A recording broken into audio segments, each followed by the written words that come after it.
So I begin with an apology. I'm going to be speaking in English.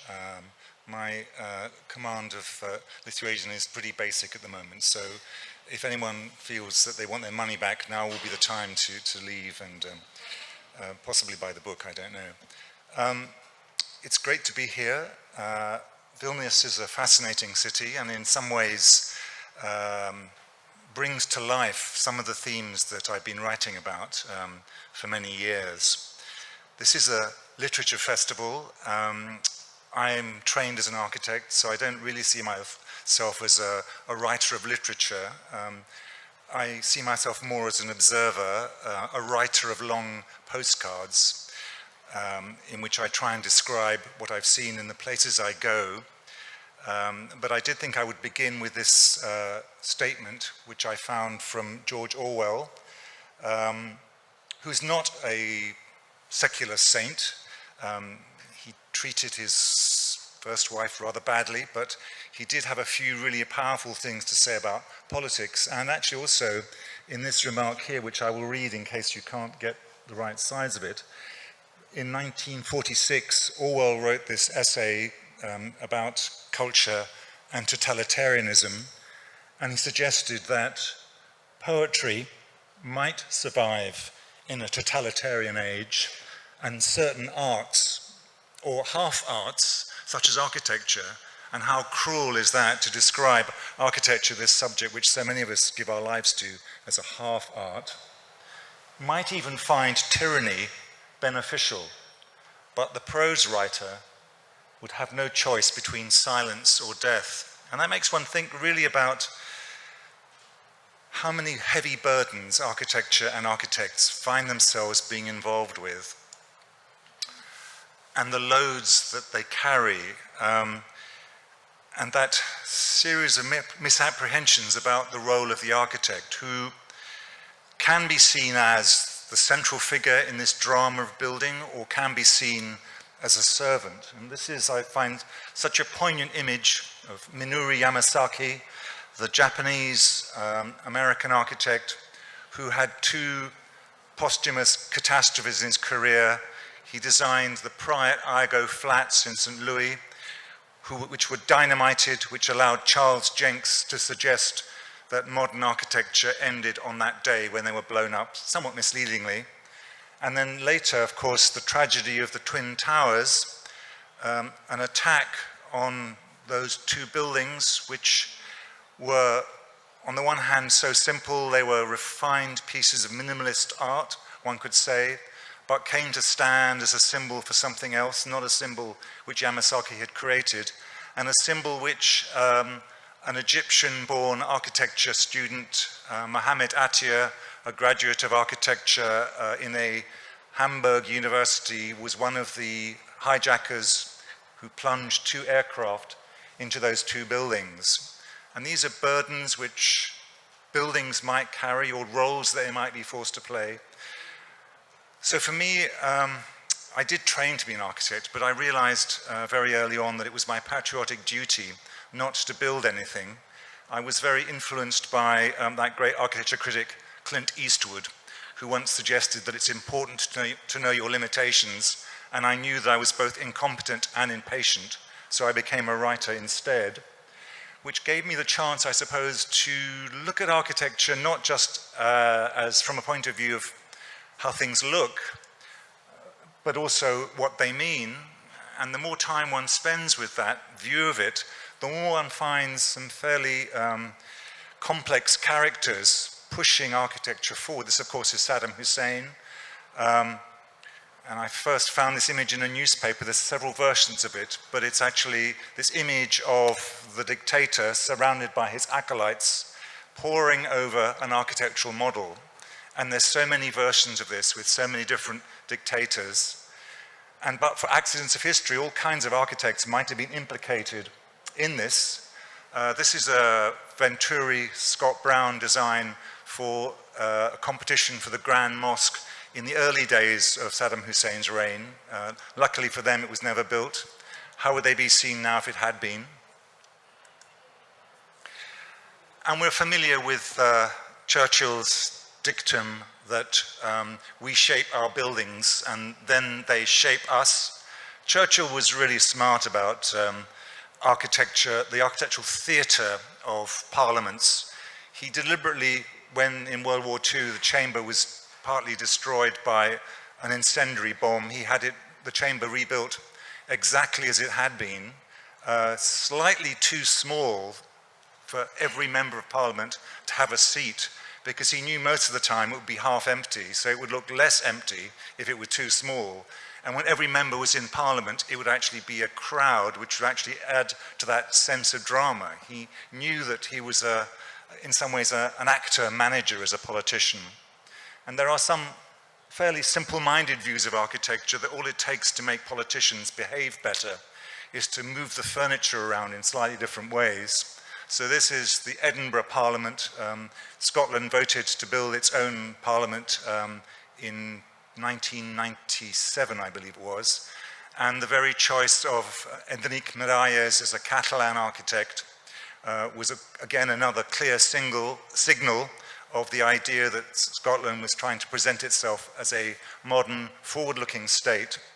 Of course, it does take rather more than putting the chairs in a half circle, supposedly a more friendly arrangement than the Westminster model, which has got the government on one side and the opposition on the other, supposedly more confrontational. In fact, it's a skeuomorph. That layout dates from the days when Westminster Parliament sat in a chapel and the two choir stalls were facing each other, and they occupied those seats, kept 2 sword lengths apart to avoid bloodshed in the chamber.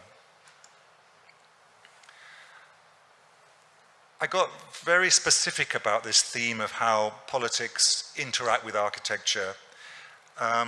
It's a theme I touch on in The Edifice Complex, which is the book that we're launching and discussing today. But after that, I published a book last year which really focused on one particular architect and his extraordinary dance with Stalin. I was in Moscow 2010, I think it was, and I went to see this building.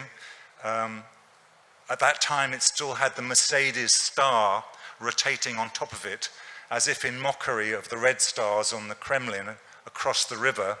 This was the time of turbo-capitalism. And this, of course, is Boris Iofan's house on the embankment. At some stages in its life, it was called the House of Preliminary Detention, on the basis that of its 900 residents, something like 300 were marched away in the night and sent to the gulags, many of them shot.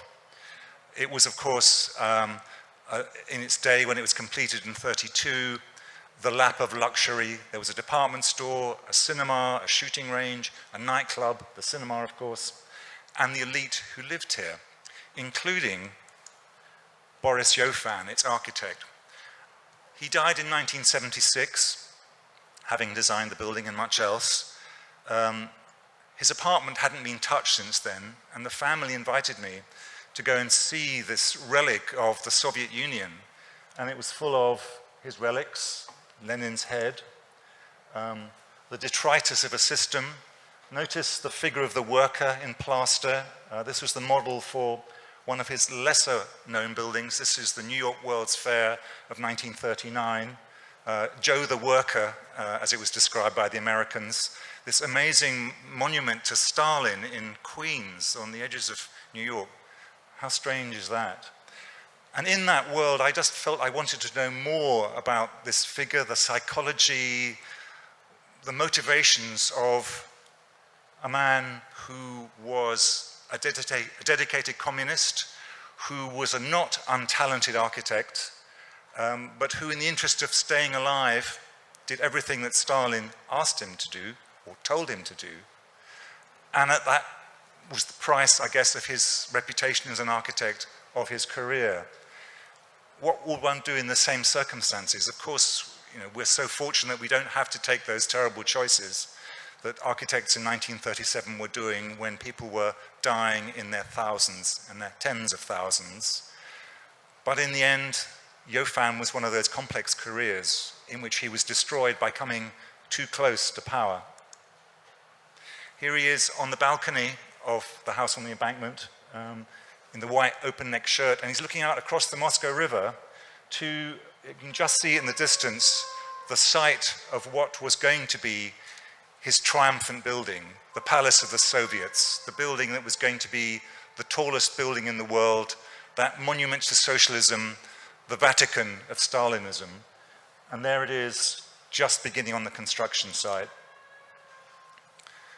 And in a way, this is the way that buildings are manipulated. They are the chess pieces of architecture, of history, not just of architectural history. This is the Cathedral of Christ the Savior, built by the Tsars to celebrate the victory of the Russian Empire over Napoleon, completed somewhat late in the middle of the second half of the 19th century. Tchaikovsky composed the 1812 overture, which was performed around the time of the opening. And of course, for Stalin, it was anathema. In 1931, it was blown up. No mean achievement. It took months and months, including tens of thousands of workers, the construction of a light railway, horses to cart away the relics. And construction then started with this attempt to build the world's tallest building, watched all the time by Iofan from his apartment across the river, seeing this construction site rise, take shape. It got as far as the 11th floor with specially made steel. The Soviets had very little experience in building with structural steel. And the steelwork then was dismantled at the time of the German invasion and used for defensive projects. After the war, Stalin sort of lost interest. Iofan managed to struggle on. He survived the purges of the Jewish cosmopolitans, as Stalin called them. But of course, when Khrushchev came to power, he denounced not just Stalin's policies, but his architectural policies specifically, which made Iofan the architect of the ancient regime. And Khrushchev turned this site into Moscow's largest open-air swimming pool. And as we know, the story does not end there either. In post-Soviet times, the cathedral rose again, and the place in which Tchaikovsky performed the 1812 overture was where Pussy Riot were arrested for protesting against the links between the Orthodox Church and Putin. It's not just the Russians that do that, of course. This is the City Palace in Berlin, a monument to newly unified Prussia, which after World War II was dynamited. One fragment was saved. The balcony here was moved to the newly built Council of Ministers. And of course, this is the balcony from which Rosa Luxemburg and Karl Liebknecht declared the first German Soviet. And this was the Palace of the Republic. East Germany's triumphant use of orange mirror glass, the most fashionable material fresh from Midwestern American cities. A place which many East Germans, East Berliners, remember with some affection.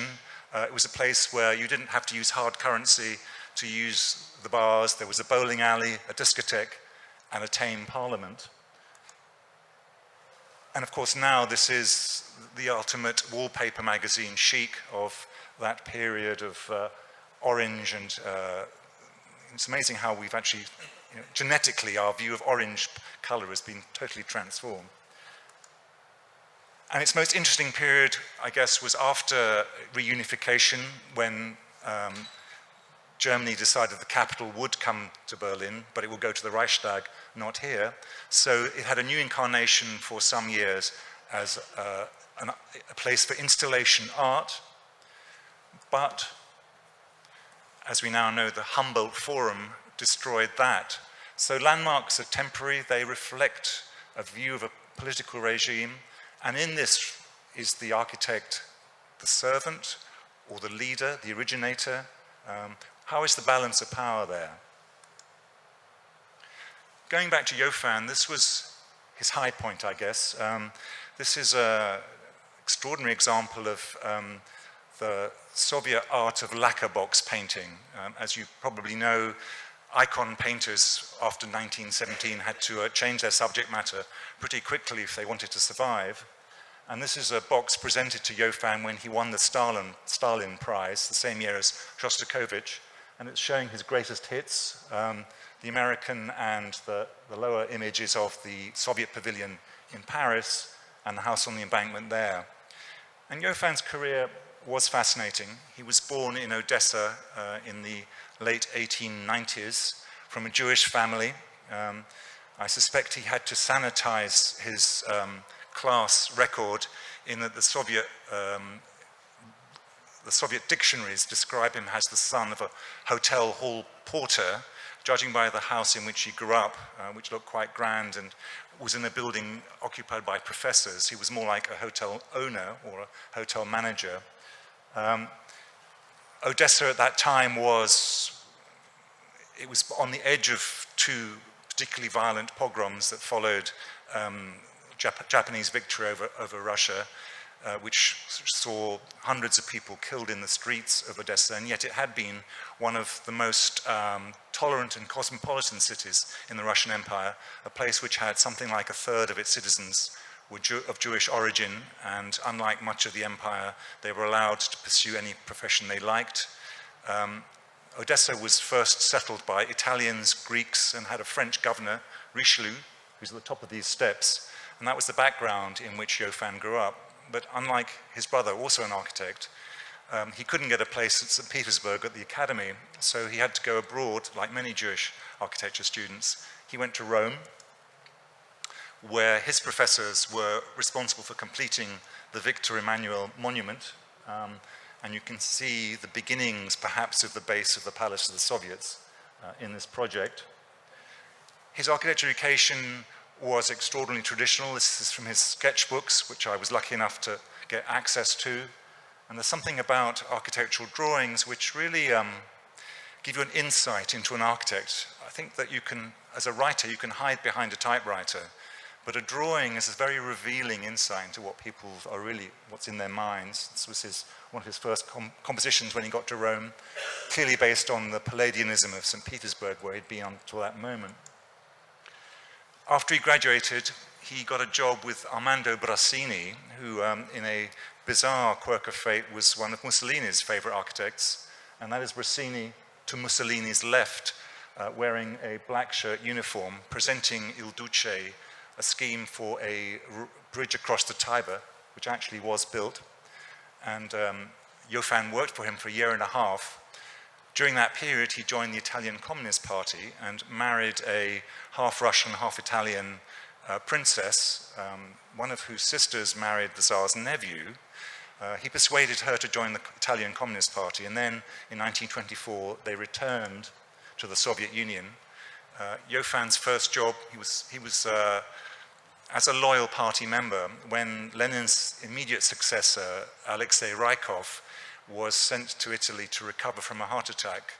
Iofan was assigned by the party to guide him around Italy, and they became friends, and Rykov persuaded him to return. At that time, of course, the privations of the Civil War over, and in 24 there was a temporary boom. Iofan was brought home and immediately started work on constructing housing for workers on a power station in the Donbass, and these were his initial drawings for that. This was more like what his architecture turned into. This was the Agricultural Academy in Moscow. He got the job through extraordinarily close connections with the party leadership. This was the Barvika Sanatorium.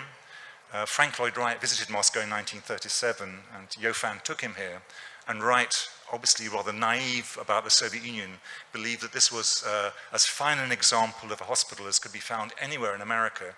And in the context of the Soviet Union, it was open to all its citizens, provided they were in the Politburo.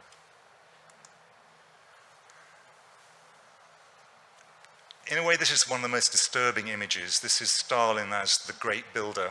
If you look closely in the background, you see a model of some of the architecture for the canal that was constructed to Moscow in the 20s and 30s, which led to the deaths of tens of hundreds, certainly.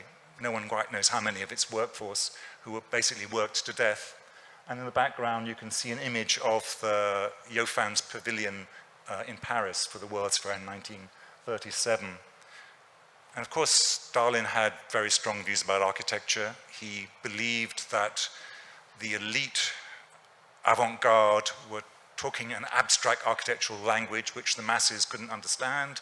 And very much like Donald Trump, who claims not to be of the elite, he wanted to speak the language of architectural populism, and allegedly palaces are what communicate. So this is the beginnings of the Palace of the Soviets, the building which Stalin wanted to occupy the site of the cathedral. It was a so-called competition which Iofan was always destined to win. He basically wrote the rules of the competition. He entered every stage. He selected the foreign architects who were paid to take part, and he drew up the brief. More a show trial, perhaps, than an architectural competition. But this was his first proposal, which is large, but still appears relatively sane, with an auditorium and a monument with another version of the proletarian holding a red star illuminated, pointing into the distance, actually pointing towards Lenin's tomb, in fact, because these two projects were very much interconnected. And this was Le Corbusier's submission. Could have been the greatest building of his career, which there were widespread protests by international modernism when he didn't even get a prize, well, he did get the money. This was the submission that Iofan's Italian master, Armando Brassini, submitted. Interesting that nobody noticed how close he was to Mussolini. And this was Iofan's sketchbook, and another fascinating, he could draw beautifully. This was in his head when he was trying to win this competition. And yes, he was actually announced as the winner of the first stage of the competition with two others. Here he is in his studio. He had two studios, one in the house on the embankment, another in an 18th century house just by the Kremlin wall. He's standing with his brother, Dmitri, and his wife is in between the two of them. And she was always credited as part of the design team. And that's the scheme that Iofan basically wanted to build. And after 3 stages, Stalin basically said, yes, Iofan, you have won this competition. However, there are conditions. I'm very impressed by this scheme, and I'd like you to work with them. The Doge's palace on a giant scale, not exactly a marriage made in heaven. And also, I want it to be the world's tallest building, and I want it to be topped by Lenin, but larger than the Statue of Liberty. And Iofan, in 15 minutes, took the biggest step in his career to say yes. What would have happened if he'd said no? He probably wouldn't have been purged there and then, and he might have remained a minor but interesting architect. He didn't. He ended up with this unbuildable project, which he described in one letter as like a fully extended telescope. This is Frank Lloyd Wright with Olga Iofan and Boris in Moscow at the founding conference of the Union of Soviet Architects. Wright made a very almost sycophantic speech about the joys of Stalinism, but he wasn't that keen on Iofan's project for the high-rise version of the Palace of the Soviets, although he was very keen on the Paris Pavilion. He actually he suggested to Iofan that he start again and they have another round of the competition to do something less tall. But something stuck in Frank Lloyd Wright's head, obviously, at that time, because in 1957, Frank Lloyd Wright was working in Baghdad and was asked to design an opera house in the middle of the Euphrates, and the Tigris, rather, and sort of it does seem to be, the Palace of the Soviets revisited. These are from Iofan's sketchbook, and I especially love this. He went to America twice. He was earning enough to buy a Buick, which he shipped home, and in his sketchbook you could see he was obviously as obsessed by his architecture as by his car. So there's a little cross-section through the car door and the steering wheel and the gear wheel. It's not what you expect from Stalin's personal architect. And here he is trying to work with his compulsory partners. They were partners who had form. They were, as architects always do, when they lose a competition, there are strategies to try and overturn competition results, and they did that very well more than once. Having accepted the challenge of building the world's tallest building, of course, after about a year, Iofan and the team had to confess that they had no idea how to build this monster, and they'd have to go to America to find out how to do it from American structural engineers, and in particular from the team that were building the Rockefeller Center at that time. And here they are with Wallace Harrison's team, which constructed this, and this was going on while he was actually trying to get the scheme designed. The pavilion of the Soviet Union in Paris had the famous statue of the worker and the collective farm girl made in stainless steel on this giant scale. And here it is actually about to be installed in Paris. And of course, this is the greatest, clearest architectural confrontation in architectural history between the Soviet Union and Speer's German pavilion.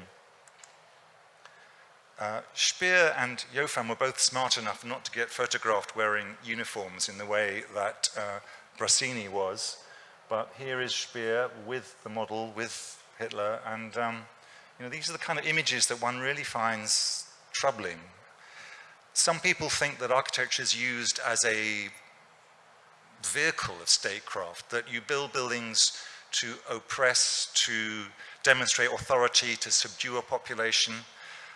There's the awful possibility that for Hitler it was the other way around, and that actually he wanted to rule the world so he could become a builder.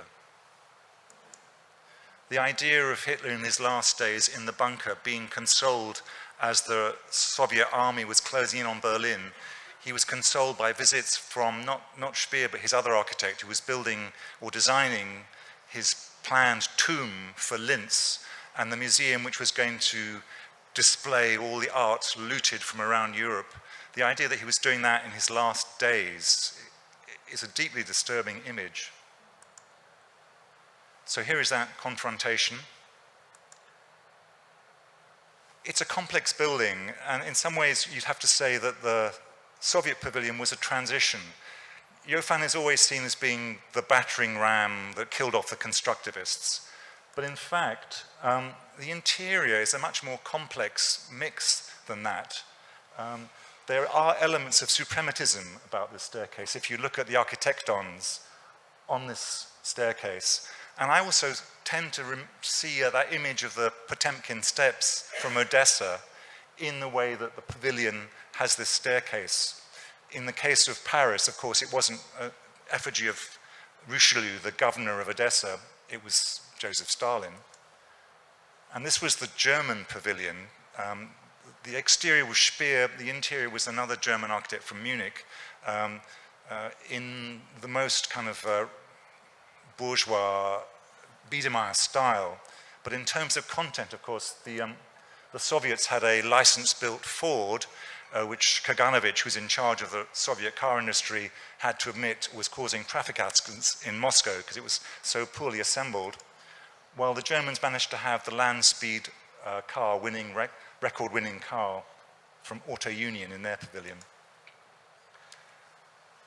As I say, the interiors were, yes, there was suprematism, and there was also the graphic work of Klutzis, the great photomontagist, who was responsible for some of the texts and graphics inside. So it was a strangely transitional building.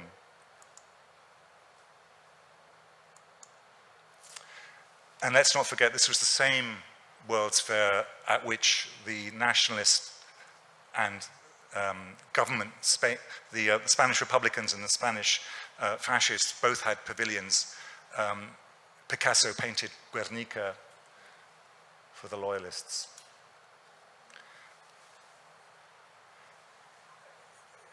Hitler was really quite explicit about using architecture as a weapon. This is the plan of the Chancery, which he instructed Speer to design and build as a tool with which to intimidate the visiting statesmen of minor European powers. And you can see that it's constructed not as a kind of great work of architecture, but as a kind of almost like a sequence through one of those first-person shooter video games, which starts on the street with a very impressive gate, which opens into a court with a couple of muscly Teutonic figures flanking the gateway with torches and drawn swords. By the time you've got through that, you find yourself in a corridor as long as Versailles. You find yourself on the way to Hitler's study. Here is the study with artworks looted from all over the place.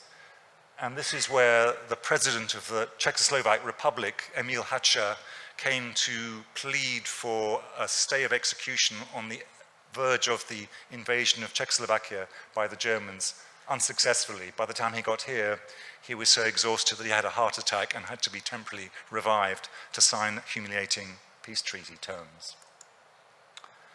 There are other political views of what architecture can do, less dark, less oppressive. Think of Brasilia.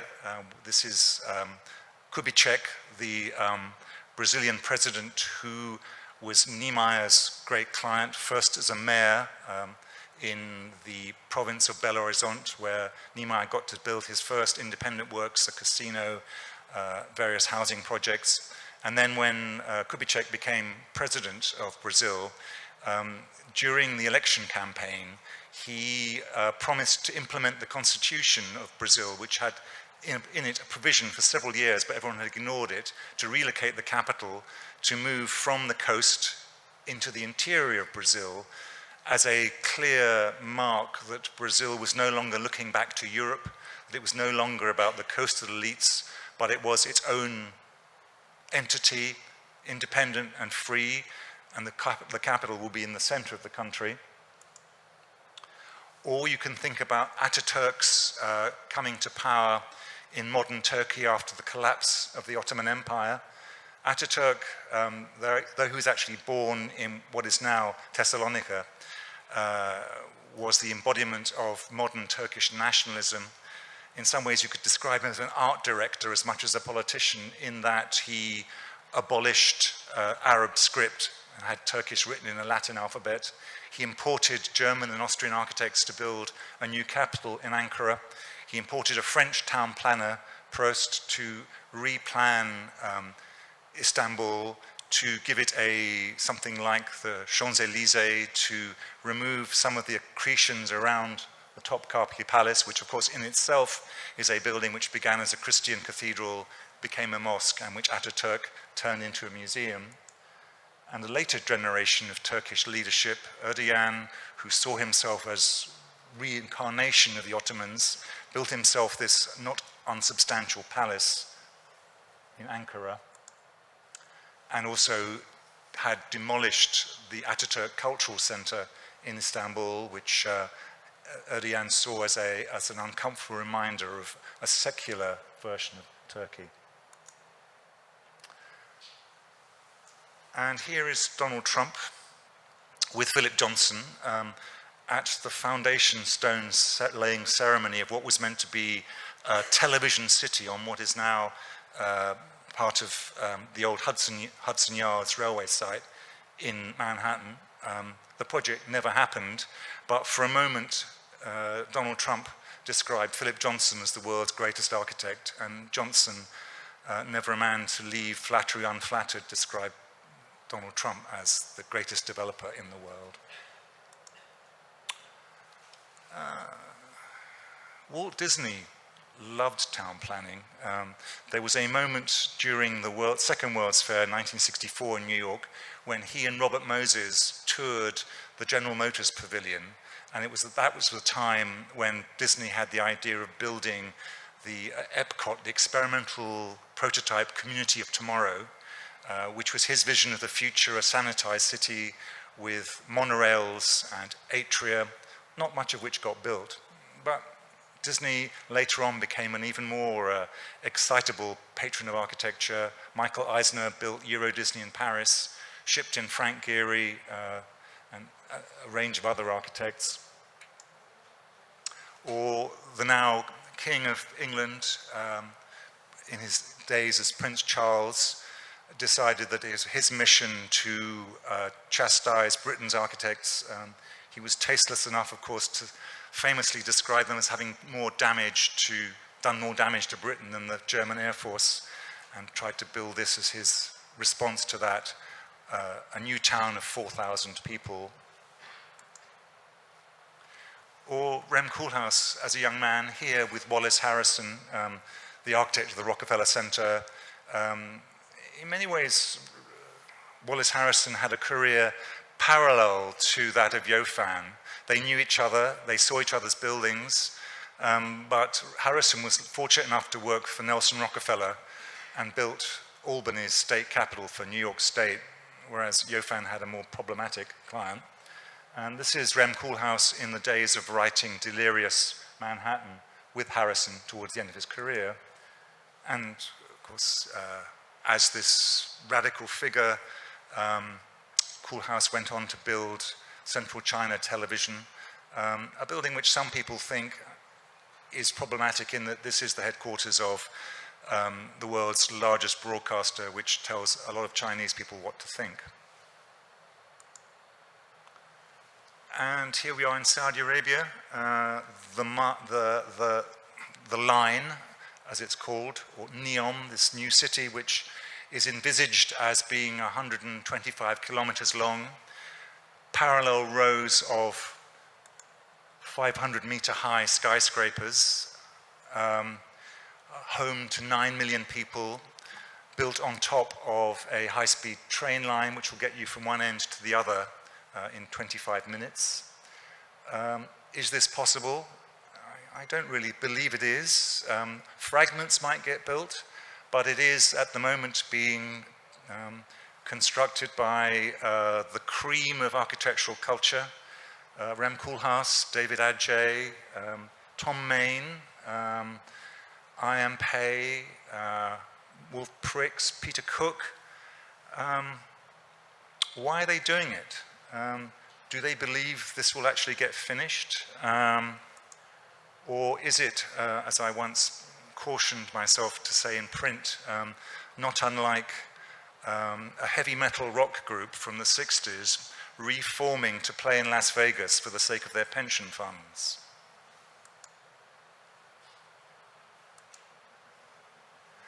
And I'd finally like to finish with two other images which really show how the meanings of buildings can change in their lifetimes.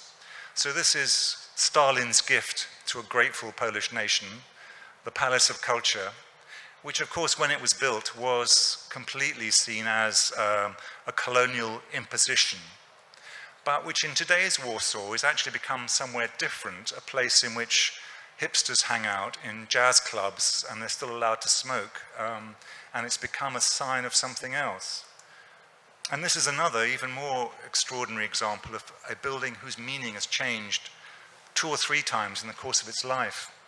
This is Sarajevo's Bosnia and Herzegovina National Library, which was designed by a Czech architect working for the Austro-Hungarian Empire, which had recently annexed Bosnia and arrived in what was basically an Ottoman settlement with hammams and mosques and a marketplace, and built right next to it Vienna and some representational buildings, of which this was one. And that Czech architect, for some reason, perhaps laboring under the misapprehension that the Ottomans were Arabs, felt that the most appropriate architectural language was Moorish. Allegedly, he went to Cairo to see a major mosque there to recreate some of the details. So what began as this colonial imposition, city hall for the Austrian regime, in the civil war between the Serbs and the Bosnian Muslims, had become the national library of Bosnia-Herzegovina, and was set on fire in a horrific act of violence by Serb gunners, and was rebuilt. So what began as a symbol of colonial oppression became the symbol of an independent Bosnia. Buildings are always ours to use and change, we hope, and architects aren't necessarily trapped in this dance with the rich and powerful. Thank you very much for listening.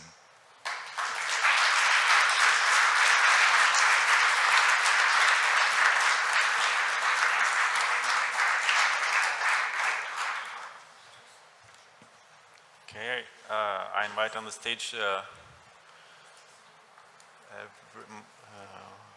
Marija, Lolita, and Philipp. No? Okay, that's okay. Then I don't have questions for him. Okay. We could try not. We'll have more time for ourselves. Perfect.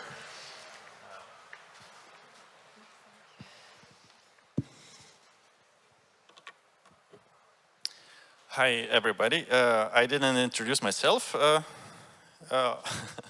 I'm Andrius Ropolas, an architect, and I'll be the moderator of this discussion. And together with me, apart from Deyan, who I introduced in Lithuanian, and he doesn't know anything I have said about him, if it's right or not. Also, we have with us Associate Professor Dr. Lolita Jablonskienė. She is director of the National Gallery of Art. She is an art critic, curator. She is also teaching at Vilniaus Academy of Art. She was a commissioner of the Lithuanian pavilions at the Venice Biennale. And I guess what's maybe most important today is that she wrote an introduction in Lithuanian to the Deyan's book. Again, the edifice complex, the architecture of power, or in Lithuanian Galios architektūra, kaip turtingieji ir galingi formuoja pasaulį, which you can find downstairs at the Lapas stand. I guess I have to sell some books, so. Definitely, yes. Yes. And we also have with us Professor Dr. Marija Drėmaitė. She is professor at Vilniaus University, Faculty of History. Her research is focused on the 20th century architecture, modernism, and industrial and cultural heritage. And she is, I would say, the key person responsible for enlisting Kaunas interwar architecture to the UNESCO list. So thank you for the presentation. In the presentation, you showed lots of buildings, examples, and architects, and those examples of the work by architects can seem ironic or funny from today's perspective. Like we see Soviet Palace, and it's kind of, it's sad, but in the end, it's also a bit funny because it's so outrageous. And we could think that maybe those examples of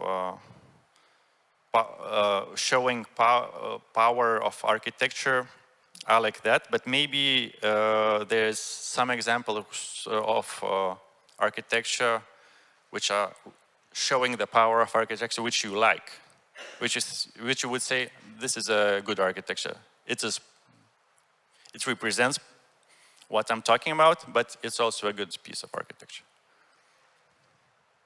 You want me to say, what do I like in architecture? Gosh, that's not what critics not like, do.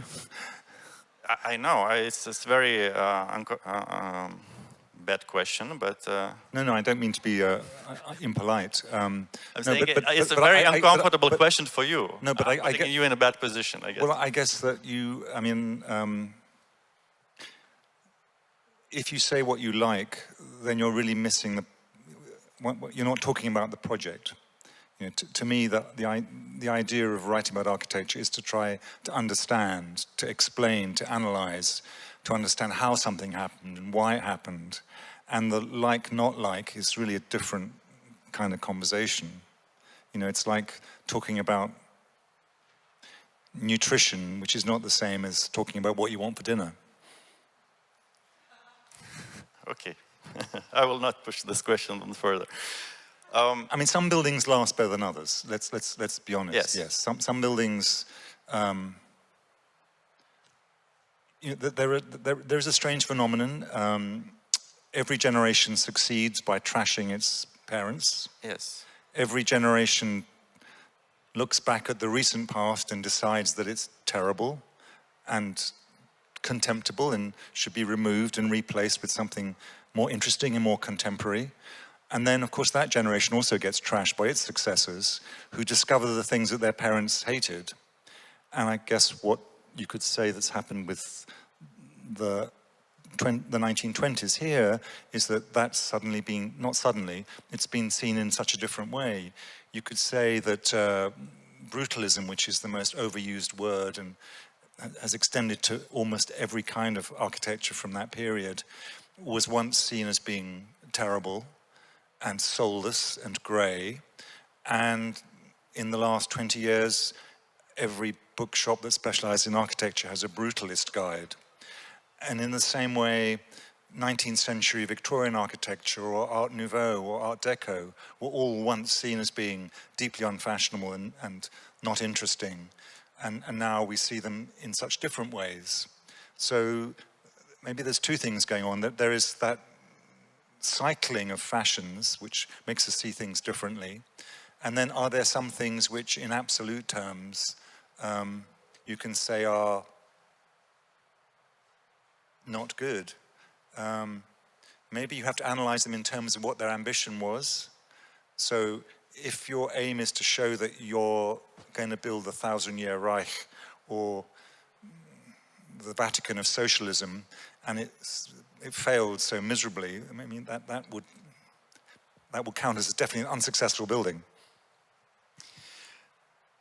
Then another part of your presentation is architects, of course, buildings, and then the other part is the clients. And you showed the clients who, well, we kind of can see the pattern of what they are typically, but I'm interested that in maybe contemporary situation where I would argue that the most powerful today people and the companies are IT companies. And I would argue that they are not really interested in architecture. Like Steve Jobs wasn't interested in architecture? Like, well, let's say apart from maybe headquarters or shops. Or Mark Zuckerberg with Frank Gehry. Yeah, but yeah, they build headquarters, or Google was also trying to develop the city. But I would say this is the only example where we have ambition to develop anything barely closer to the line, because what they did, they were just building the headquarters, but not investing in like Disney. Disney was really into, let's say, building towns, buildings, almost the cities. And this is not really happening, apart maybe from Apple, some shops and their headquarters. And I'm wondering why the most powerful, the most rich are not really building that much apart from, their local houses and campuses. But they want Thomas Heatherwick and they want Bjarke Ingels and they want Geary and Foster. I'm not sure that I entirely, I take your point that Disney had an idea about what cities should be like.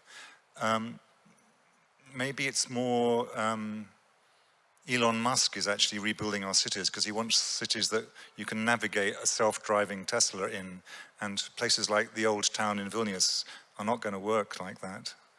I'll tell you an architectural client that I think was interesting and successful was Olivetti. And Adriano Olivetti was a remarkable figure who made Olivetti for a while the most interesting company that actually didn't just build typewriters but did build computers, and worked with some really interesting architects, its showrooms. It invested in its workers' housing. Ivrea was a kind of utopia. He had a real sense of culture and obligation to Italy, but also to their other markets. Extraordinary work, beautiful objects. He got Cartier-Bresson to photograph their factory in Naples. They sponsored kinetic art exhibitions, not football teams. Unfortunately, of course, Olivetti is now 500 people and invisible, and Apple is the most powerful company on the planet. Maria, if you would be asked to extend the lecture and asked to add the examples from our local context, what would they be? What type of buildings, maybe clients, could be inserted or added to the lecture, which we saw today? I will think about it, but first I wanted to respond to your question that you posed to Deyan Sudjic about the somehow you made the contradiction that the powerful make impressive buildings, but these buildings might seem ironic or crazy or do not stand the time lapse and can be laughed at by the next generation, but it's not necessarily so. There are so many beautiful examples, and I would say the Italian rationalism, the perfect product of the authoritarian regime, and that's and behind the book and after the lecture, I don't know why you chose to talk about the Boris Iofan for this occasion, because the book is much more behind that, and I think that authoritarian and totalitarian regimes are so obvious to be in power and to use architecture in the most powerful way. But this is also most researched thing and most researched topic, and we know about Boris Iofan or Speer and Piacentini, let's say. But what I found in this book most interesting and most, I would say, even useful for the Lithuanian architects, that they are not taught to read architecture from this perspective, and not from the authoritarian or totalitarian regimes, but what you wrote about the democratic regimes and all those USA presidents' libraries and all those Mitterrand's follies with his administration building these things, or about the priests, new priests who use architecture also as a power to sell their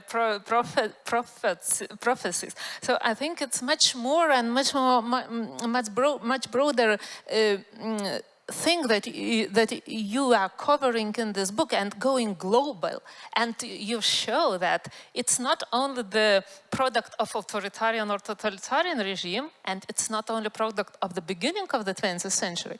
It lasts and still lasts, and it's somewhere deeper. Is it in the personality of the architect or merely in the client?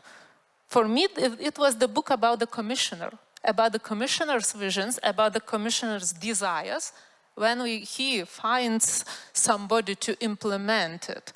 So, answering to what Andrews asked, yeah, we can see, especially after the Lithuanian independence in 1990, we see the boom of glass towers, of high rises. But what's interesting that these glass towers all can be named by their owners. Mr. Avulis is there, Mr. Martinkevičius is there, and Mr. Dargis is here, and we can name them all how they compete, but they compete with one single typology, glass tower. So maybe this is interesting. It's not anymore authoritarian regime or not the political power, but it's interesting, you're right, that they are named, but actually I also noticed in the city that those towers also have logos on them, like they're kind of car brands, and in some cases several of them. It immediately turns a glass tower, it makes it shrink into a refrigerator, and it's... Lolita,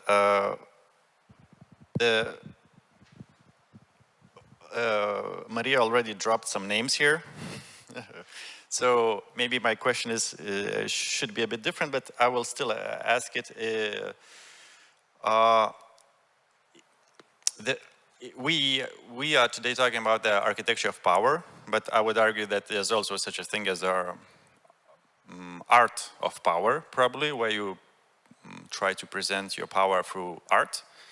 And are the clients somehow in field of architecture and field of art, do you think are the same? They are different, they're correlating, or maybe I'm completely wrong and there's no such a thing as a art of power? Well, maybe I should make a little introduction for those who haven't read the introduction, which I wrote for Deyan's book, that I found myself in this discourse at the height of the Bilbao effect. I joined the project of building the National Gallery of Art in Vilnius when everybody was talking about Bilbao and I mean the miracle, you know, of Bilbao. So I think that, well, the classical example of the kind that Deyan is presenting in his book is the attempt of the former mayor of Vilnius, Mr. Zuokas, to build a franchise of Guggenheim Hermitage in Vilnius, and the competition which was organized for that, which was won by Zaha Hadid, her office, let's say. But, you know, other participants were also, you know, quite famous architects, including Massimiliano Fuksas, whose family actually comes from Lithuania, and that would have been also an interesting, you know, thing. And Daniel Libeskid, who finally has already his second house coming up now in Vilnius. So I think this is a classical example, which also includes the mentioned flying circus that Deyan is, you know, talking about in his book. I would strongly support, or I think similarly as Maria does, that from the perspective of an architect, as you are, you speak about people in power as your clients. But I think what the book is revealing, that there is a difference between a client and somebody who actually commissions and guides you and actually demands you to do something, as was in the case of Stalin, Hitler, or even in many other cases, you know, as were mentioned. So I think that both in architecture, including contemporary times, and with arts, especially with monumental propaganda, and monumental propaganda happened not only in the Soviet time, it still happens. It still takes place in various countries and in Lithuania as well. We also have, you know, similar cases. I think that the example of Kaunas, now taking each and every monument related to the Lithuanian national, let's say, paradigm, well, is one of the cases. And that wouldn't be possible without, let's say, the people who govern the city of Kaunas at the moment. So I don't know if I answered your question. But also about in regards to relationship with art and architecture, do you think that people are the same, they overlap? Because it's, I don't know how, I don't have an answer for myself. Sometimes I have an answer when I ask a question, I know the answer myself. In this case, I don't know the answer. If the clients who work with, let's see, who build the towers, and then there's, I believe, also the clients who need some art, and art to show their power, maybe sometimes and position. It's just, is it the same or is it different groups of people? Well, it probably depends on people. I don't think there's an answer to that. I don't think there's an answer to that. I think that the important thing is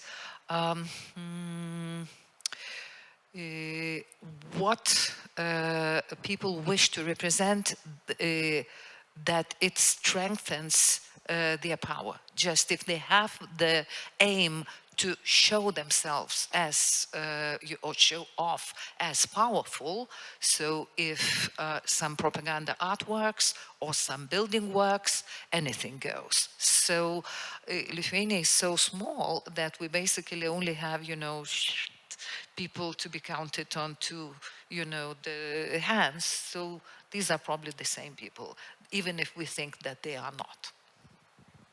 I think that artists tend to be smarter than architects.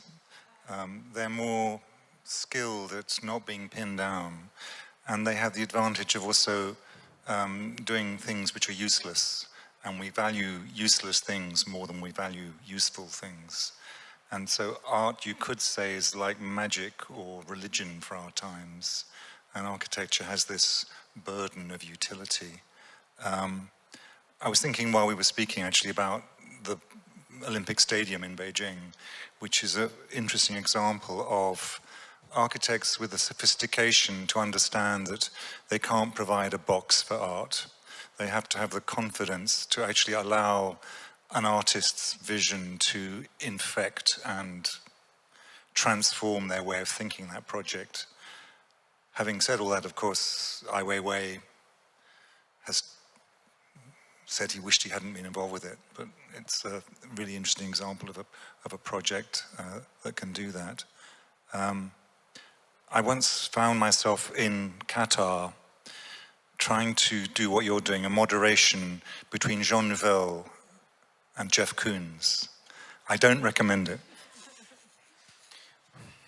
Yes, I can imagine the impossibility to make a conversation. Talking, you touched China a little bit, and yeah, I have a little bit of experience also working with China, but then it relates, well, in China there's some clear examples of where you have architecture of power, but sometimes it's important not so much the shape of architecture and even architect, but in that case maybe it's a propaganda message which surrounds the object. And is it, so the question is it, how important is the message next to the architecture, next to the shape? Because, for example, in the CCTV tower, the Rem Koolhaas was talking about the open plaza, that people can go there and reach, and that symbolizes somehow opening and the window, and if you go there, it doesn't exist. There's a fence, and it's a completely fake story. So there's lots of fake stories, I believe, around the buildings. And when we talk about these famous big buildings, how much do you think it's important to make up even the story? And it doesn't have to be true, just to make some kind of whatever story, to emphasize it, regardless what was built. Well, architects are storytellers on one level, and their buildings, you can read them. You know, it's not a new observation. You know, Charles Jenks was talking about the legibility of architecture, and you know, if we're talking about Beijing, it's a city that was originally planned as a map of heaven, and a series of spaces within that. I mean, maybe just getting a little bit more serious. You know, I think the edifice complex really begins with the kind of mankind's fear of death, and you know, we look for some way to make a permanent mark, and architecture is the way that you establish some sense of permanence, a platform, a mark on the landscape. And you know, those are the earliest versions of the impulse to leave a trace of yourself, and then national identity becomes part of it, or you know, the way that Romans built the same city everywhere they went. You know, it's an early version of branding. Religious architecture is developing techniques to show who belongs and who doesn't belong. And these are techniques that are there with every generation. Well, my question was about the storytelling, and then about these striking buildings, and if the storytelling is somehow important to those buildings, and somehow it's impossible to detach, then I guess it means that if we change the storytelling about the building, maybe we can change the meaning of the building and the approach to the building. So maybe, yeah, Maria, you are as a historian. Can I give you a very simple example of two things? One is, you know, an architectural building, and another is an artwork. So, well, people who sit here in the hall, they all know the National Gallery of Art, which was built as the Museum of Revolution. So, I mean, the story behind the museum, especially having in mind its facade when the building was designed, was the flag which is floating in the air. I wonder who notices that flag at present. You probably never thought about it as, you know, a flag floating in the air. So what I wanted to say that some of the narratives somehow naturally, you know, change. Another example is a sculpture of the woman with swallows, which stands by the National Gallery. So everybody now considers it to be an image of Lithuania, our mother, or motherland. But it isn't, because originally the building was built for the Soviet pavilion of Expo at Montreal in '67, and it symbolized the first Soviet cosmonauts. So that's an example how two things standing each side by side without any particular effort changed the story in themselves.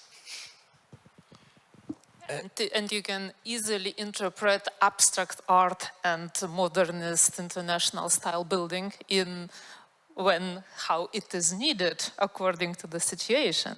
But I think that it is much more interesting what Deyan is saying about these internal feelings or big egos that want to make monuments remembered long time after they are passed away. So, and this can be very well connected to this architecture of power, not only demonstrating your power nowadays or for the contemporary society, but imagining or dreaming about generations after and after, admiring or connecting or relating these built environments with you. And when I think, for example, even the Défense in Paris and Mitterrand, it is, in a way, it was a very noble ambition to empower new Paris, new modern France. He was building in the name of state, but everybody knew that it was also his own ambition. So for me, it is very interesting how this, in Lithuanian language, we have this word immortalize himself, but through the very noble ambitions of doing something for the state or for the nation or for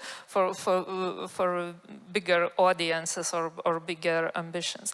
And this doesn't depend on regime or time, and that's why we can trace these elements in different periods, in different countries or globally.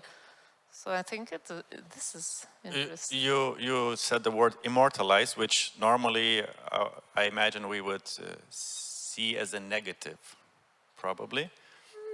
Because we usually despise big egos, yes, or using public money for immortalizing a person.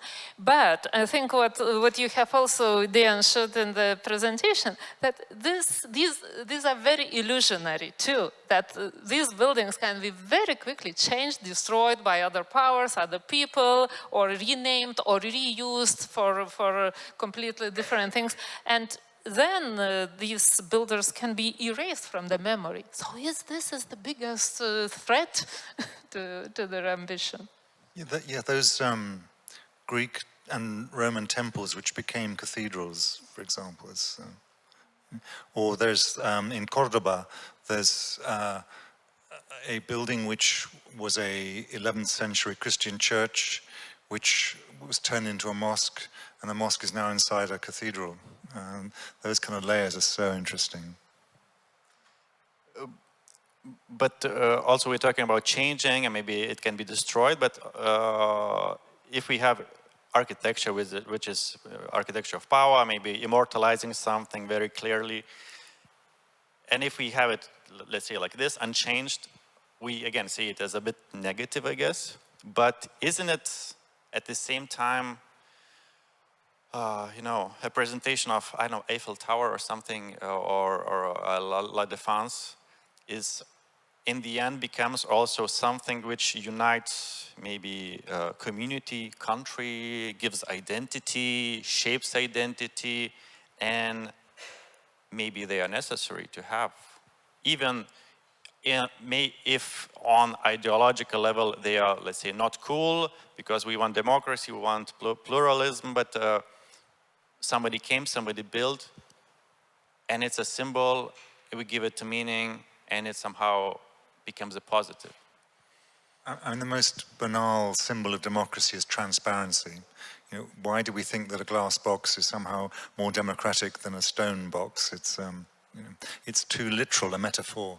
And I guess in the same way that we look for books which we can read on more than one level, we look for work from architecture that can offer more than one thing. Multiple meanings are more interesting. And this was, you know, I mean, Charles Jenks isn't read quite so much as he once was, but he had this idea about multivalent architecture, which could communicate on multiple levels. And I find that really quite interesting, that, you know, a conversation can be used by different people to kind of identify things in different ways. I just wanted to add something. For me, I think it is important how the building works, not only how it looks. So one of the examples we earlier spoke a little bit about with Deyan is, for instance, the Kare Dar Museum in Nîmes, where we just came from a week ago. The building designed by Norman Foster, which was built, as Deyan reminded me, as something to be deeply rooted in the community. So despite from looking like a real Norman Foster Crystal Palace, you know, or something like that, it has another element in it. 10 o'clock in the morning, when the building opens, you have a queue every day. Every day you have a queue, especially of older guys who want to dash into the library and be the first ones to read the morning newspaper. Well, that was perfect. That was a perfect thing, you know, of course, together with the looks of the building, if you wish. Well, but on the other side of spectrum, I would say we have also pyramids where people go to, again, admire the pharaoh's work, and like he intended 3,000 years ago. So people are attracted somehow to those big, I don't know, big buildings. And like Bilbao, we could also argue it's maybe one of those examples where we also wanted to have our own Bilbao, like there was this attempt to build. But that wasn't about the building. I mean, the Bilbao effect is this utopia that building a museum designed by, you know, a famous architect suddenly will make us all rich, because our life will change in this city, our thinking will change, and we will reach, you know, the map of heaven, you know, or something like that. It was more about that. But of course, the reality of Bilbao was that it was a generation of quite sophisticated politicians who didn't just do one thing, they did a lot of things at the same time. Invest in a metro, invest in public spaces, invest in education, build a hotel, persuade international airlines to use the airport. It's never one magic bullet. Can we find a building which we could say it's not example of architecture of power? Isn't it that every work of architecture is somehow at bigger or smaller scale is a representation of somebody's ego, somebody's ambition, personal ambition? I'm not talking about community or something, but is there such a thing as architecture of no power, let's say? The opposite of... Architecture is interesting because it can be many different things. So architectural practice now can be, there's a group in London called Forensic Architecture. Isle Weisman, very interesting architect, did some building, but then has really spent the rest of his career using architectural techniques to explore crime of various kinds. Super interesting. architecture can be a group like Assemble, again a British example, but it's a group of architects and craftsmen and artists who, if they have an ego, they hide it really well, because what they do is go into a place, spend time there, and listen and offer solutions without imposing them. It can be all of those things, and it can also be posturing geniuses who are usually male and have short haircuts and look photogenic. This is an interesting question that we have with Maria to you. Why there were so few women in your book? And we have also some presumptions, because regarding also, it connects to Andrew's question, because I think that you give for us the preconception that the architecture of power must be very seen, very vivid, very strange, and very crazy. Not necessarily. It can be also unnoticed. It can be very modest. We don't, the meaning of our power, I think, architecture of power is how it's made and how it's introduced on the site, and how, despite any other, or despite the respect for the environment. And I think in this book, the cases that are studied have something very much in common, the very modernist approach to the environment. We don't see environmental issues in these buildings at all. All these people who promoted these buildings wanted to change environment despite any other reasons. They had this idea and they wanted to implement it despite the environmental or others. And I think this is why there are no females in this book, because they were not in power in this entire 20th century. Even they were commissioners, probably they had different ambitions. Maybe they wanted to make a nice environment for themselves and not to show up, or not to like in Albany. Yeah, in a way, it's done for the better of the region, but it's for his own, for the commissioner first of all, to show up.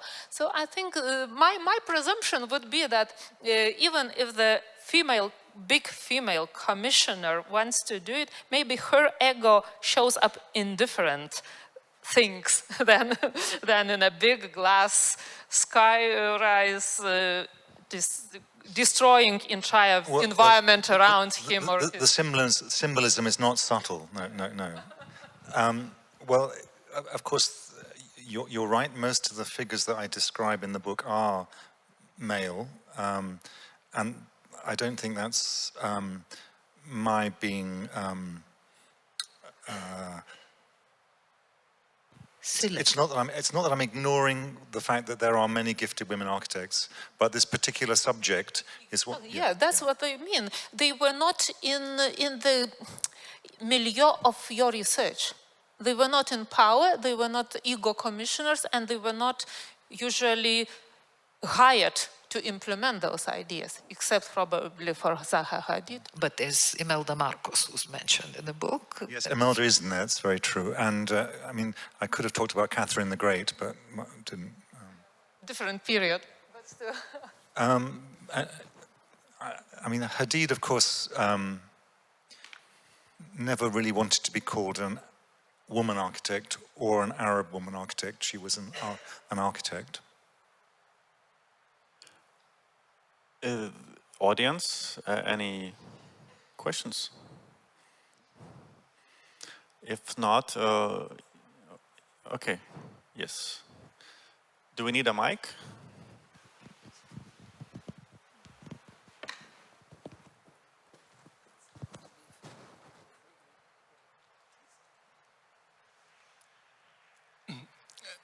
Thank you for a very interesting lecture. I would like to formulate a question. I have a feeling that nowadays we have a huge disproportion of poor quality buildings. And do you think it is somehow connected that expression of power through architecture is less expressed nowadays than in previous historic times?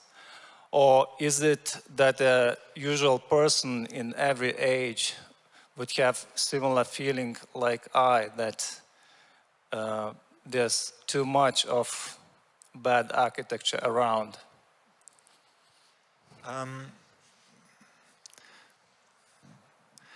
I think we are in a time of impatience, and I'm certainly impatient. That's the reason I'm not an architect. No patience. Also, I would have been a very bad architect. But so there is a hunger for doing things quickly.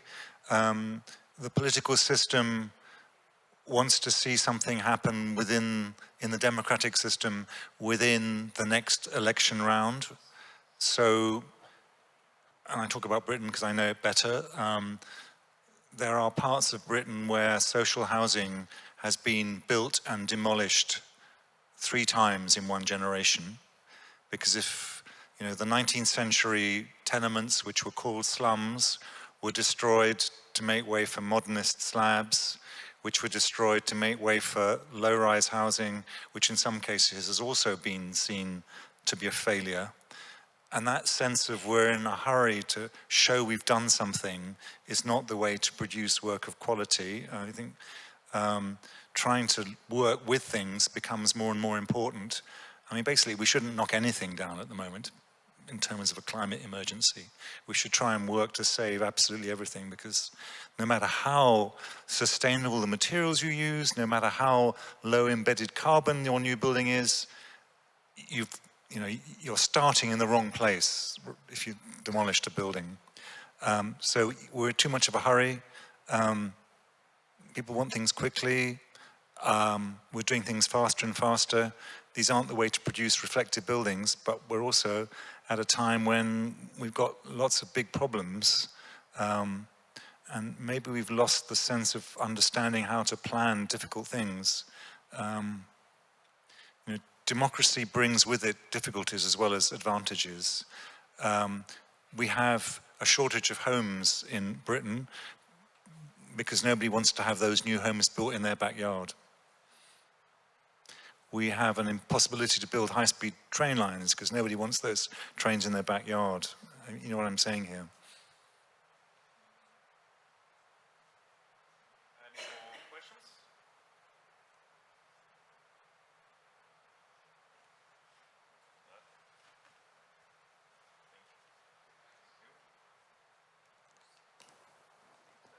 Okay, I'm back. You mentioned lots of architects, and we talked a lot about architecture and architects, but we didn't really talk about how it was in the end for them. Was it a happy ending? Was it a bad ending? No, to all those architects who were in the presentation. Me, myself, as an architect, I'm interested. Is it worth doing it or not worth doing it? How will history remember me? That's another book which will be the Architect's Guide to Self-Help and Psychoanalysis, which I think could really do well. Peter Eisenman used to have a shrink on the East Coast and the West Coast of America. Norman Foster is 88 years old, started a school of city planning in Madrid.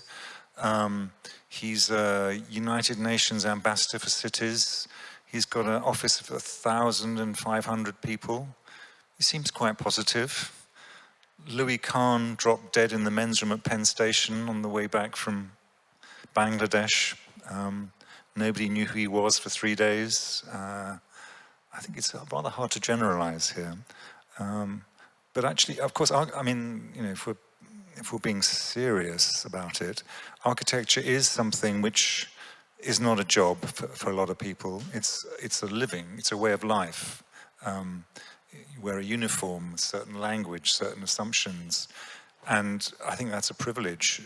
It gives people an identity.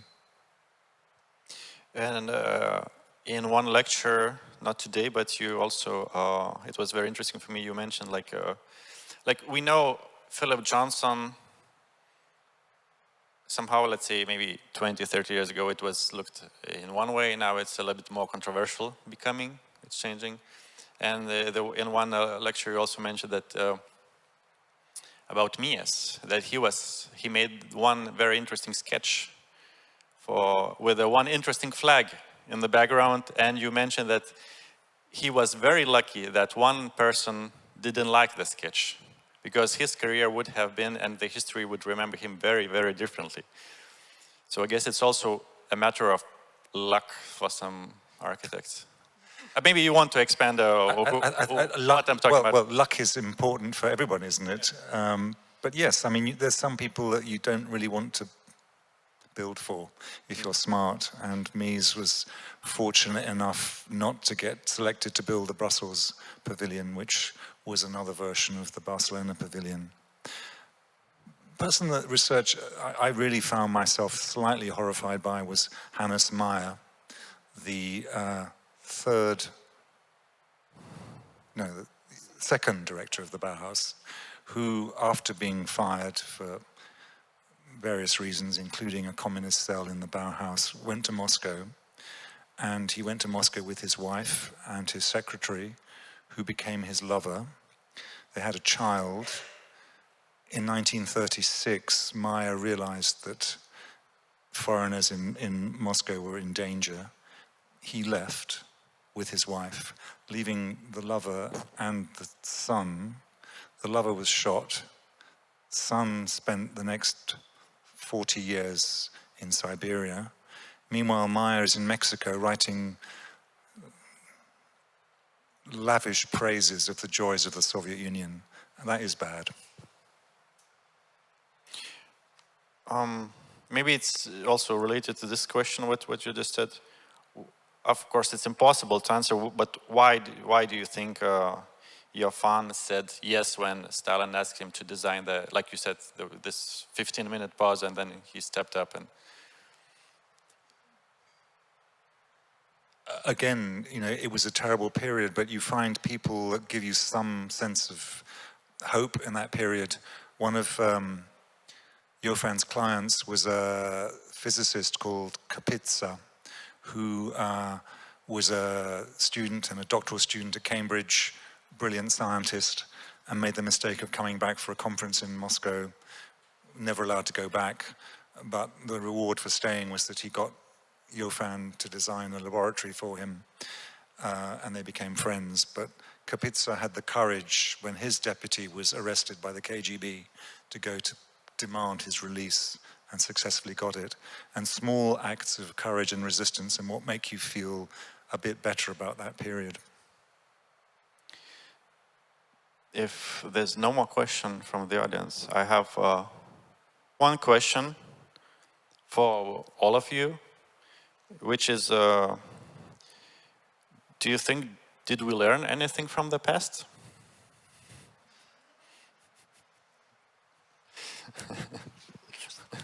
Are we currently doing the same what we were doing like 100 years ago? Like, you mean we repeat ourselves? History repeats yeah, itself. is there like you know, anything changing? Is it the same? Well, I think we still have the same fears. We still have the same responses to those fears. And we use similar techniques in different materials. Personally, I hope there's, you know, one of the advantages of getting older is that you do see these cycles, and maybe you see it a little bit more clearly than you do when you first encounter it. Well, I would say that past is probably a very thick structure. So you learn from something, but then the other things, you know, start piling that you don't learn from. So it's always a complex and complicated interaction with the past that we have. That would be my feeling. Maybe not exactly from the past, but from the books.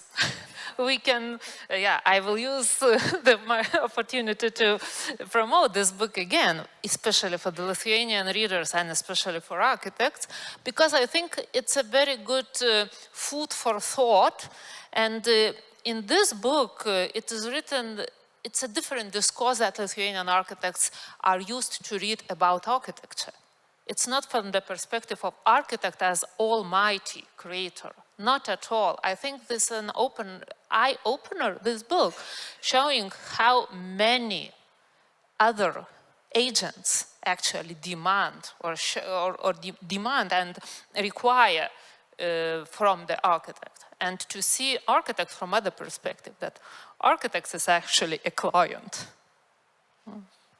And it's a funny book to read.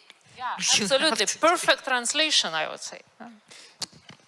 So I guess the conclusion is that there's no very direct answer that yes, we are learning from the past, and but I hope that everybody who's here will buy the book, will read it, will learn from the past, and will tell it to their friends to buy the book, to read it, and also to learn from the past. And so in this way we'll be able to build a beautiful society of the future. Thank you. Buy book at Lapas downstairs. Thank you, everybody.